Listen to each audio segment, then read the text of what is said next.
आऊज़ुबिल्लाहि मिनश्शैतानिर्रजीम बिस्मिल्लाहिर्रहमानिर्रहीम। Multan tax bar association chairman education committee Mohammad Imran Ghazi आज एक इंतहाई अहम टॉपिक पे वीडियो लिए हम हाज़िर हैं और इसमें आज हम डिस्कस करेंगे एफबीआर की जानिब से जो रिस्ट्रिक्शन लगाई गई है सेल टैक्स रजिस्टर्ड पर्सन को आईआरएस में एसेस करने के लिए, उसको लॉगिन करने के लिए, जिसमें क्यूआर कोड और फिर इसमें मोबाइल एंड्रॉयड टैक्स आसान ऐप, ये सारे कंसेप्ट को उन्होंने एक आईटी का मिक्सचर बना दिया है। तो उसको आज हम डिस्कस करेंगे जी कि कैसे हम उसको असेस कर सकते हैं। टैक्स पेयर का मोबाइल अगर नहीं भी हमारे पास तो टैक्स पेयर के मोबाइल को बगैर असेस उसको हम कैसे असेस हासिल करेंगे टैक्स पेयर के लॉगिन में, और उसके लिए मोबाइल कैसे इस्तेमाल करना है आपने और उसमें क्या रिक्वायरमेंट्स होंगी।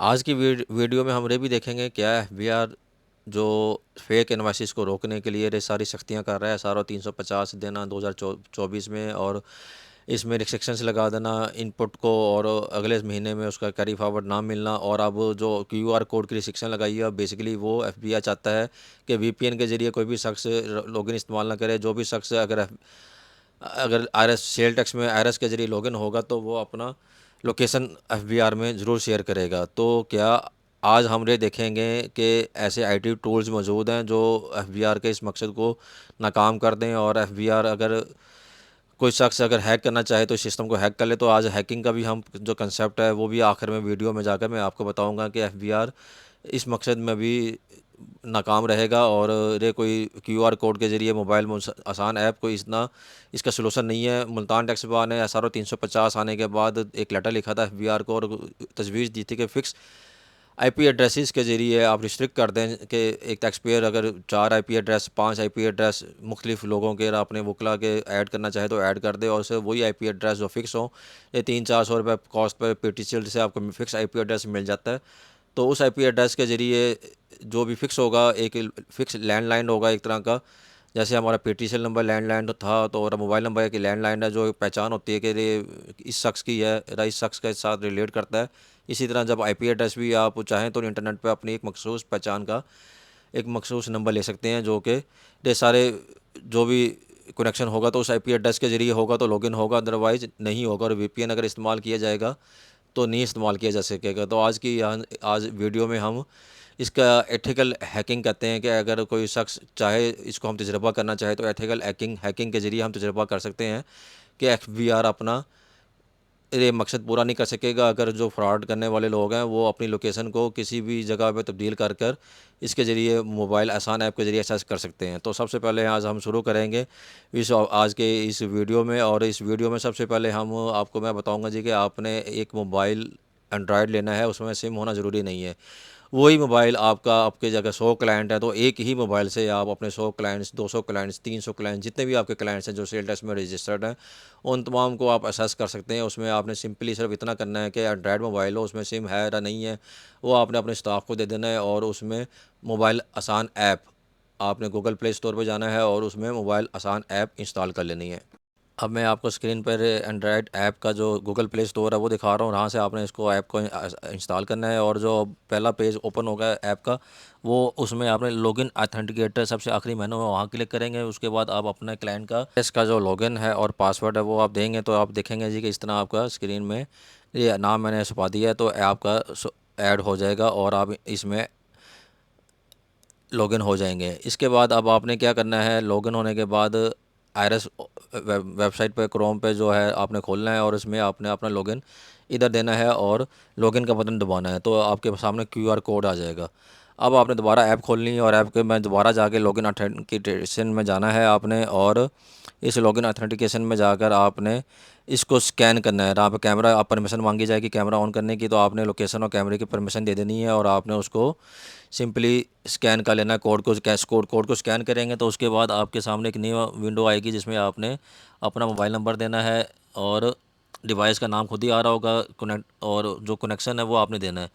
अब इधर मोबाइल नंबर आप कोई भी दे सकते हैं, इसमें कोई मसला नहीं है। और एक जो भी आप मोबाइल नंबर देंगे जब आप क्लिक करेंगे इसके ऊपर तो वो बताएगा जी कि जो मोबाइल नंबर जो एसोसिएट है आपका 181 के फॉर्म में क्लाइंट का, उस पर एक मैसेज चला गया है। वो अब आपने वो मैसेज क्लाइंट को कहना है जी कि वो आपको भेजे। उसके लिए 30 सेकंड का टाइम होगा। 30 सेकंड के अंदर अंदर आपने ये तस्दीकी कोड डालना है। लेकिन इसमें मसले वाली कोई बात नहीं है। अगर 30 सेकंड में कोड नहीं आता और आपको क्लाइंट फ़ोन पर नहीं बता पाता तो आप इसको रीसेंड करने का ऑप्शन इस्तेमाल कर सकते हैं, और कोड वही दोबारा जो एक ही कोड होगा जो बार बार रीसेंड होगा, और वही कोड जब भी वो आपके पास क्लाइंट के पास आएगा वो आपको बताएगा। तो आपने रे देखें, आपने वहाँ पे इसको 5-6 नंबर का कोड है वो पंच कर देना है, और पंच करने के बाद अब आपने इसको ओके करेंगे तो अब आप देखेंगे स्क्रीन के ऊपर कि डिवाइस बताया जा रहा है जी कि सक्सेसफुली रजिस्टर्ड हो गई है। ये सारा काम आपने मोबाइल पे करना है, और मोबाइल पे करते हुए जब आपकी मोबाइल सक्सेसफुली रजिस्टर्ड हो गई है तो अब आपने जाकर इधर प्रोसीड का बटन दबाना है। तो प्रोसीड करेंगे तो अब आपका लॉगिन आईआरएस में हो जाएगा।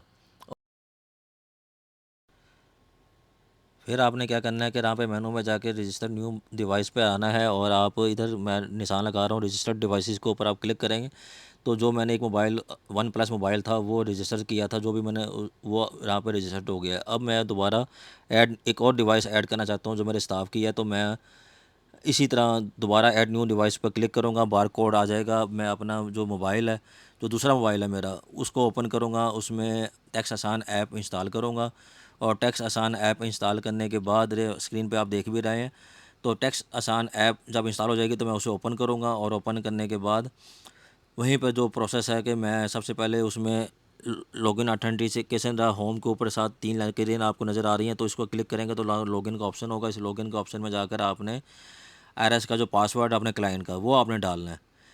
इसमें ये अहम बात रहेगी जी कि इसमें कोई भी क्लाइंट का आप पासवर्ड देंगे तो वो टैक्स आसान ऐप में लॉगिन हो जाएगा, और जब वो लॉगिन हो जाएगा तो उसके बाद फिर आपने वही तरीका जो आपने पहले हमने अडॉप्ट किया था, जो हमारी मोबाइल जो डिवाइस है उसको रजिस्टर करने के लिए, तो देखें रे अब मैं लॉगिन हो गया हूँ इसके अंदर, ऐप के अंदर, और ये वही ऐप क्लाइंट के आईडी से ही मैंने ऐड होना है। मैंने अपने आईडी से, इसमें वकील का आईडी आपने इस्तेमाल नहीं करना। और फिर इसके बाद आपने वही जो कोड आया हुआ था सामने, आपने मोबाइल ऐप से परमिशन मांगेगा आपसे कैमरे की और लोकेशन की, तो आपने देनी है, और इसके बाद इसको आपने स्कैन करना है। तो आपके सामने वो डिवाइस का नाम दोबारा वो पूछेगा कौन सी डिवाइस है। तो ये तस्वीरें मैं पुरानी ही लगा रहा हूँ, लेकिन मैं न्यू डिवाइस से आपको कर रहा हूँ, तो उसके स्क्रीनशॉट मैंने नहीं लिए थे। अब आप देखेंगे तो उसी नंबर पे जो क्लाइंट का 181 में लिंक हुआ है मोबाइल नंबर, वहाँ मैसेज गया है।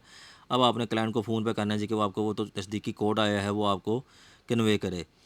सिर्फ ये देखने के लिए कि क्या बगैर ओटीपी डाले मैं इसमें एसेस कर सकता हूँ, मैंने प्रोसीड का बटन दबाया है तो ये देखेंगे नीचे एरर आ गया है, ओटीपी वेरिफिकेशन इज़ पेंडिंग। अभी मेरा ओटीपी वेरिफिकेशन अभी मैंने ओटीपी नहीं डाला डिवाइस के अंदर, तो वो ओटीपी वेरिफिकेशन पेंडिंग का एरर दे रहा है। अब तस्दीकी कोड अब मेरे पास आया है, अब मैं इसको अपने क्लाइंट से लेकर तस्दीकी कोड को वेरीफाई करूँगा। जैसे ही वेरीफाई करूँगा उसके बाद यहाँ पे सक्सेसफुली डिवाइस ऐड करने का हमें एक मैसेज मोबाइल के ऊपर आएगा, और उस मोबाइल के ऊपर जब मैसेज आ जाएगा तो इसका मतलब है जी कि अब हमारी डिवाइस ऐड हो गई है। और फिर मैं यहाँ पर इसको प्रोसीड का बटन दबा दूँगा ताकि मोबाइल जो हमारी ऐड हुई है तो उसका व्यू हम देख सकें।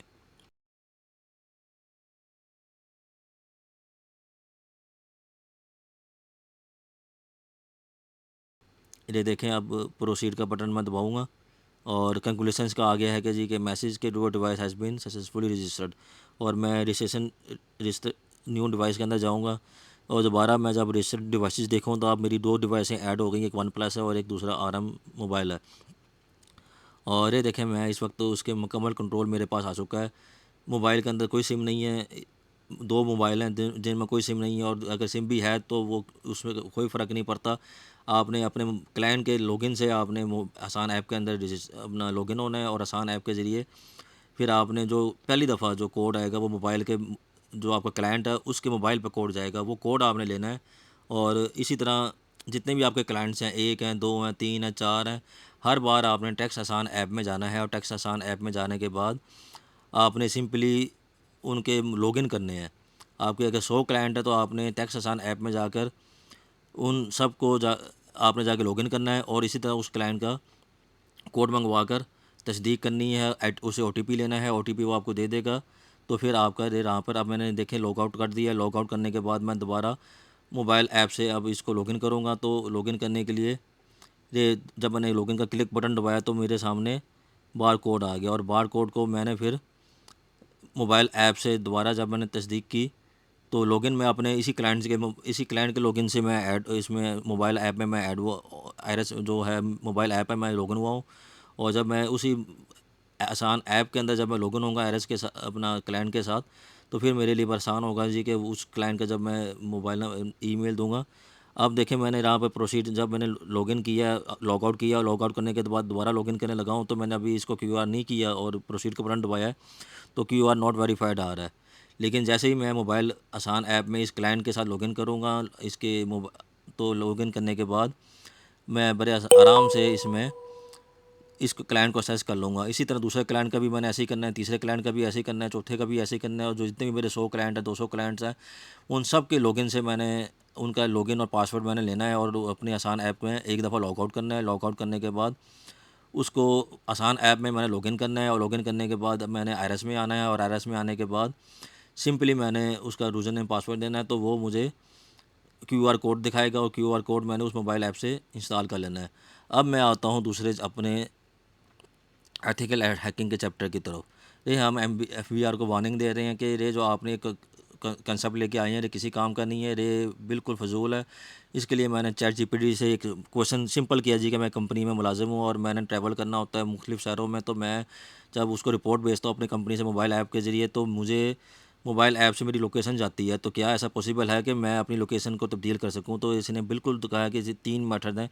पहला मेथड उसने कहा जी कि आप एडमिनिस्ट्रेशन एक्सेस ले लें, तो वहाँ से हो सकता है। दूसरा उसने कहा जी कि सॉफ्टवेयर है फेक जीपीएस का, तो वो इंस्टॉल कर लें। लेक्सिस के नाम से उसने कहा जी कि ये सॉफ्टवेयर अवेलेबल है। तीसरा उसने कहा जी कि एक और भी ऑप्शन मौजूद है, तो उसने बिल्कुल क्लियर कट उसने कहा जी कि आप अपने मोबाइल की जो लोकेशन है वो तब्दील कर सकते हैं। ये लेक्सा के नाम से सॉफ्टवेयर है, फेक जीपीएस लोकेशन के नाम से, और इसमें अगर आप इंस्टॉल कर लेंगे तो आप इसमें जो भी लोकेशन आएगी तो वो आपकी आगे चली जाएगी लोकेशन। और इससे एफबीआर को जो मकसद हासिल करना चाह रहा है कि फेक एंड फ्लैग एनालिसिस करके लोकेशन उसको पहुंच जाए, तो वो मकसद पूरा नहीं होगा। ये सारा सिस्टम है, उम्मीद है कि आप सबको समझ आ गया होगा। इसके साथ मैं इजाज़त चाहूँगा, जितने भी आपने अपने वकीलों ने एडवोकेट्स हैं, टैक्स कंसल्टेंट्स हैं, एक मोबाइल के ज़रिए आप अपने 100 क्लाइंट्स को भी असेस कर सकते हैं। सिर्फ आपने इतना करना है कि हर क्लाइंट का आपने सिंपली आपने आसान ऐप में, फिर मैं दोबारा समझा देता हूँ, आसान ऐप में जाकर उस क्लाइंट का आपने लॉग आउट पहले जो अगर उसमें कोई लॉगिन हुआ हुआ तो उसको लॉग आउट करना है, और उस टैक्स पेयर के आयरस के पासवर्ड से आपने उसको लॉगिन करना है। और लॉगिन करने के बाद आपने जब आयरस क्रोम के अंदर जब खोलेंगे और उसका पासवर्ड देंगे तो क्यूआर कोड मांगेगा। जब क्यूआर कोड देंगे तो वो आपकी मोबाइल रजिस्टर करने के लिए तस्दीकी कोड मंगवाएगा, वो आपने अपने क्लाइंट से लेना है। और ये काम आपने बाज़ वकला को ये परेशानी है जी कि क्लाइंट बेईमानी करेगा, फ्रॉड करेगा, तो ये देखें अगर ऐसा कोई क्लाइंट आपका जिस पे आपको एतबार नहीं है तो सेल डेस्क का बेहतर है कि काम छोड़ दें, उसको सॉरी कर लें, कोई बात नहीं, रिज़्क अल्लाह ने देना है। लेकिन जो अच्छा टैक्स पेयर आपका जो काम कर रहा है, जिस पे आप एतमाद करते हैं, तो उसका आप अपने मोबाइल के ज़रिए अपनी लोकेशन पर बैठ कर उसके रिटर्न्स आप आसानी से भर सकते हैं। चाहे विद होल्डिंग स्टेटमेंट्स हैं, चाहे सेल टैक्स के रिटर्न्स हैं, वो आप उसको एक ही मोबाइल से आप अपने 50, 60, 100 क्लाइंट्स को बार बार लॉग आउट करके और लॉगिन करके टैक्स आसान ऐप में सिंपली उसको असेस कर सकते हैं। और एक ही मोबाइल ऐप जो आपकी मोबाइल है वो 100 कंप्यूटर्स के जो आपके क्लाइंट्स हैं उस सब में रजिस्टर्ड हो जाएगा। इसके साथ मैं इजाज़त चाहूँगा। Mohammad Imran Ghazi, chairman education committee, Multan tax bar association को इजाज़त दें। अल्लाह हाफिज़।